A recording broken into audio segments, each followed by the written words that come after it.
Liberation day tariff ব্যাপারটি সমগ্র বিশ্বকে একদিকে এলোমেলো করে দিচ্ছে, অন্যদিকে অনেকে এর ফলাফল কী হতে যাচ্ছে বুঝে উঠতে পারছে না। এখানে মূল বিষয়টি বুঝতে হবে। যেটা অনেকেই মিস করছে তা হলো এই ট্যারিফ ক্যালকুলেশন। এই সংখ্যাগুলো আমরা যা দেখতে পাচ্ছি আসলে বাস্তব নয়। বাংলাদেশ আমেরিকার উপর 74% ট্যারিফ চার্জ করলো, আর ভিয়েতনাম 90%। তাই মার্কিনিরা এর জবাবে অর্ধেক 37% এবং 46% রিসিপ্রোকাল ট্যারিফ ধার্য করল। আর এই সংখ্যাগুলো আসলেই সঠিক নয়। বাংলাদেশের জন্য আমেরিকান মার্কেট খুবই গুরুত্বপূর্ণ। প্রতি বছর প্রায় $10 বিলিয়ন এক্সপোর্ট হয় মার্কিন যুক্তরাষ্ট্রে। আর ভিয়েতনামের জন্য আমেরিকার মার্কেট আরও বেশি তাৎপর্যপূর্ণ, যেখানে দেশটির প্রায় 30% জিডিপি মার্কিন যুক্তরাষ্ট্রের রপ্তানির উপর নির্ভরশীল। বলা বাহুল্য, বাংলাদেশ, ভিয়েতনাম, শ্রীলঙ্কার মতো দেশগুলি মার্কিন যুক্তরাষ্ট্রের জন্য অনেক পণ্য তৈরি করে আর রপ্তানি করে থাকে। নামি দামি অনেক ব্র্যান্ডের পোশাক ফ্যাক্টরি এখানে রয়েছে। অনেক আমেরিকান কর্পোরেশন চীন নির্ভরতা কমাতে বাংলাদেশ, ভিয়েতনাম এবং শ্রীলঙ্কার মতো দেশ থেকে সোর্সিং করে থাকে। বাংলাদেশ, ভিয়েতনাম, শ্রীলঙ্কা, সত্যি বলতে এই দেশগুলি মার্কিন যুক্তরাষ্ট্রের পণ্য সামগ্রী কিনতে এখনও বেশ গরিব। এমনকি সরকার যদি ডিউটি ফ্রি অ্যাক্সেস দেয়ও, আমরা মার্কিন পণ্য কিনতে সক্ষম নই।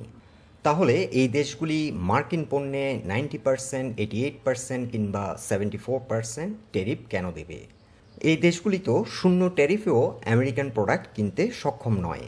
এখন প্রশ্ন হলো, বাংলাদেশ, ভিয়েতনাম কিংবা শ্রীলঙ্কা কি সত্যিই আমেরিকান পণ্যে 70%, 90% কিংবা 88% ট্যারিফ দিচ্ছে? উত্তর হলো না, এগুলি সঠিক ট্যারিফ হার নয়। তাহলে এখন প্রশ্ন ওঠে, ট্রাম্প অ্যাডমিনিস্ট্রেশন কোথা থেকে এই সংখ্যাগুলো উদ্ভাবন করলো? এটি হলো আসলে একটি proxy calculation. Nations trade deficit to USA divided by nations export to USA. আর এই প্রক্সি ক্যালকুলেশনের মাধ্যমে ধরে নেওয়া হচ্ছে যে ভিয়েতনাম আমেরিকাকে 90% ট্যারিফ আরোপ করেছে, কিংবা বাংলাদেশ 74% ট্যারিফ আরোপ করেছে। যদিও এই দেশগুলি প্রকৃতপক্ষে তা করছে না, তারপরও ট্রাম্প অ্যাডমিনিস্ট্রেশন সেই কাল্পনিক সংখ্যাকে রিসিপ্রোকাল ট্যারিফ বলে চালিয়ে দিচ্ছে। আর এই এলোমেলো প্রক্সি ক্যালকুলেশন সব দেশের উপর একসাথে প্রয়োগ করছে। তাই আমি মনে করি এখানে এক ধরনের বেস লাইন বা সিলিং তৈরি করা হয়েছে, যেখান থেকে আলোচনা শুরু করা যেতে পারে। এখানে মূল বিষয়টি হলো, ট্যারিফের এই সংখ্যাগুলি একদমই ফার্স্ট ক্যালকুলেশন করে করা হয়েছে, আর পুরো থিসিসটাই অর্থহীন। বিশেষ করে যখন অন্য দেশের মানুষ বেশি হার্ডওয়ার্কিং, বেশি সময় ধরে কাজ করে এবং তাদের রিসোর্সের দাম কম, তাদের আলাদা আলাদা স্পেশালাইজেশন রয়েছে। যেহেতু মার্কিনিরা তাদের থেকে বেশি পণ্য সামগ্রী আমদানি করে, তাই একটি প্রক্সি ট্যারিফ রেট বানিয়ে নিল এবং রিসিপ্রোকাল ট্যারিফ চার্জ করলো। আমার মনে হচ্ছে এটা শুধু আলোচনা শুরু করার একটা base line. Actual tariff rate যেটা ভিয়েতনাম আমেরিকাকে চার্জ করছে সেটা সম্ভবত 10 থেকে 15%, কিন্তু কোনো অবস্থাতেই 90% নয়, এবং বাংলাদেশের ক্ষেত্রেও 74% নয়। মার্কিনিরা এই সকল দেশ থেকে বেশি পরিমাণে পণ্য সামগ্রী আমদানি করে থাকে। সত্যি বলতে এটা হলো সস্তা শ্রমের জিও আরবিট্রাজ। এখন আমেরিকান ডলার একটি শক্তিশালী কারেন্সি। কয়েনবেসের সিটিও ব্রায়ান আমস্ট্রং একবার বলেছিলেন, ভিয়েতনামের মহিলারা কারখানায় আমেরিকানদের জন্য নাইকির শু তৈরি করছে, আর আঙ্কেল স্যাম অর্থাৎ আমেরিকান সরকার তাদের মুদ্রণ করে টাকা দিচ্ছে। প্রশ্ন হলো, কে কাকে ঠকাচ্ছে?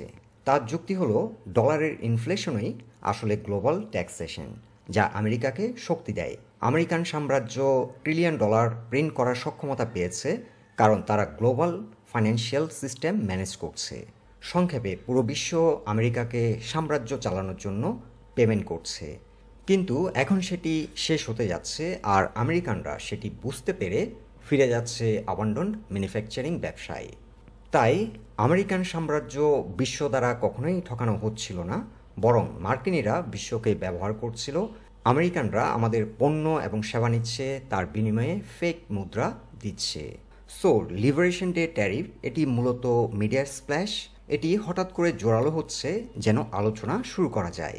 সংক্ষেপে বলা যায়, ট্রাম্প অ্যাডমিনিস্ট্রেশনের কাছ থেকে আমরা একটি সিলিং পেয়েছি, এখন দেখতে হবে ফ্লোর কত হবে। আর এটি সম্পূর্ণভাবে এখন নির্ভর করছে বিভিন্ন দেশের সরকারগুলির দ্বিপাক্ষিক নেগোসিয়েশনের উপর। আর দ্বিপাক্ষিক আলোচনার মাধ্যমে এই ট্যারিফগুলি অনেক কমে আসার সম্ভাবনাই অনেক বেশি। এখন অনেকের হয়তো কিউরিওসিটি এর প্রভাবে আমাদের মার্কেট কিভাবে রিয়্যাক্ট করবে। এটি বুঝতে গেলে আসলে আমাদেরকে বৈশ্বিক মার্কেট বুঝতে হবে। আমেরিকান মার্কেটে নেসডেক প্রায় 38%-এর মতো ফল করেছে রিসেন্ট হাই থেকে, এবং S&P 500ও কিন্তু সিমিলারলি প্রায় 38%-এর মতো রিট্রেস করলো। কিন্তু এখানে একটি বিষয় লক্ষণীয়, আমেরিকান মার্কেট কিন্তু বাবেল তৈরি করেছিল। সাধারণত ক্যাপিটাল মার্কেটে 38-50% কারেকশন আমরা নর্মাল কারেকশন সাইকেল হিসেবে কাউন্ট করে থাকি। আরও কিছু বিষয় আমি এখন পয়েন্ট আউট করছি। সমগ্র বিশ্ব এখন আমেরিকা থেকে স্বাধীন হতে চাইছে। শক্তিশালী দেশগুলি বলতে পারে আমরা আর আমেরিকান ডলার রিজার্ভ কারেন্সি হিসেবে ব্যবহার করব না। এছাড়া অতিরিক্ত মানি প্রিন্টিংয়ের একটি আশঙ্কা অবশ্যই রয়েছে। রিসেশন এড়াতে আমেরিকা যদি সুদের হার কমায় সেক্ষেত্রে ডলারের মান আরও পড়তে পারে।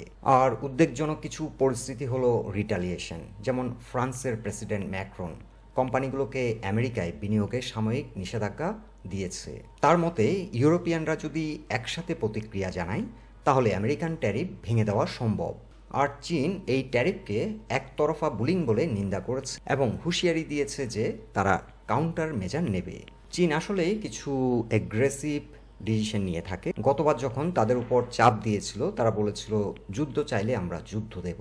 তাই আমি মনে করি মার্কিনীদের সতর্ক থাকা উচিত। এটা আমেরিকান সাম্রাজ্যের পতনের শুরু হতে পারে। আর আমেরিকানদের অহংকারই তাদের নিজেদের বিশ্ব থেকে বাকি দেশগুলি থেকে বিচ্ছিন্ন করে দিচ্ছে। 1980 দশকের জাপানের মতো। তারা একসময় ধনী ছিল, কিন্তু অতিরিক্ত আত্মবিশ্বাসে ভুলে তারা ধসে পড়ল। আরেকটি ঝুঁকি রয়েছে, যেটি হলো বাণিজ্য যুদ্ধের ঝুঁকি। যদি আমেরিকান কারেন্সি গ্লোবাল রিজার্ভ কারেন্সির মর্যাদা হারায় তাহলে বাংলাদেশ, ভিয়েতনাম এবং শ্রীলঙ্কার মতো আমেরিকানদের ওয়ার্কশপেই জব করতে হবে এবং পেচেক টু পেচেক তাদের চলতে হবে। এছাড়া সমগ্র বিশ্বে রিয়েল এস্টেট বিজনেস চাপের মুখে পড়তে পারে। এছাড়া ম্যানুফ্যাকচারিং কোম্পানিগুলিও ঝুঁকির মধ্যে পড়তে পারে, কারণ বিভিন্ন রকম ম্যাটেরিয়ালস যেগুলো আমেরিকানরা ইম্পোর্ট করে তাদের মার্কেটে কিন্তু সেগুলোর প্রাইস বেড়ে যেতে পারে। সো আমি মনে করছি প্রস্তাবিত ট্যারিফ অনুযায়ী আমেরিকা হয়তো 100 বছর পিছিয়ে যাবে। আমাদের মার্কেটের জন্য এখন যেটি চ্যালেঞ্জ সেটি হচ্ছে আমেরিকান মার্কেটে আমাদের $10 বিলিয়ন এক্সপোর্ট হয়। সো গার্মেন্টস ইন্ডাস্ট্রির জন্য এটি হলো একটি বড় চাপ। এখন গভর্নমেন্ট যদি ঠিকমতো দ্বিপাক্ষিক আলোচনার মাধ্যমে এই ট্যারিফগুলো কমিয়ে আনতে পারে, আমি মনে করি খুব বেশি অডিট হওয়ার কারণে, কারণ বাংলাদেশের মতো শ্রীলঙ্কা, ভিয়েতনাম তারাও কিন্তু হাই ট্যারিফের ভিকটিম হচ্ছে। ভারতের ট্যারিফ রেট 26% অ্যাপারেন্টলি মনে হতে পারে বাংলাদেশের তুলনায় কিছুটা কম, কিন্তু ভারত বিভিন্ন রকম প্রোডাক্ট আমেরিকাতে এক্সপোর্ট করে থাকে, তাই তাদের চাপও বেশি। বাংলাদেশের ক্ষেত্রে আমাদের যে অ্যাডভান্টেজ সেটি হচ্ছে আমাদের গার্মেন্টিংয়ে বিশেষ স্পেশালাইজেশন রয়েছে। আর এটি যেহেতু একটি লেবার ইন্টেন্সিভ ইন্ডাস্ট্রি, অন্য কোনো দেশ চাইলেই কিন্তু হুট করে এই মডেলটি কপি করতে পারে না। কিন্তু আমি মনে করি অনেক দেশ দ্বিপাক্ষিক আলোচনার মাধ্যমে, সঠিক কূটনীতির মাধ্যমে এই ট্যারিফ থেকে অ্যাডভান্টেজ নেবে। পরিশেষে আমি বলবো এই ধরনের ট্যারিফ সিস্টেম যদি আরবিট্রারিলি ইম্পোজ করা হয় এবং সমগ্র বিশ্ব যদি মন্দার দিকে ধাবিত হয় সেক্ষেত্রে গ্লোবাল ইকোনমি সাফার করবে এবং বাংলাদেশের অর্থনীতিও সাফার করতে পারে। বন্ধুরা, আমেরিকান ট্যারিফ নিয়ে এটাই ছিল আমাদের অবজারভেশন। আলোচনাটি শোনার জন্য আপনাদের অসংখ্য ধন্যবাদ। আপনাদের মতামতগুলো আমাদেরকে কমেন্ট বক্সে জানাবেন। সবাই সুস্থ থাকুন, ভালো থাকুন। আজকের মতো এখানেই বিদায় নিচ্ছি।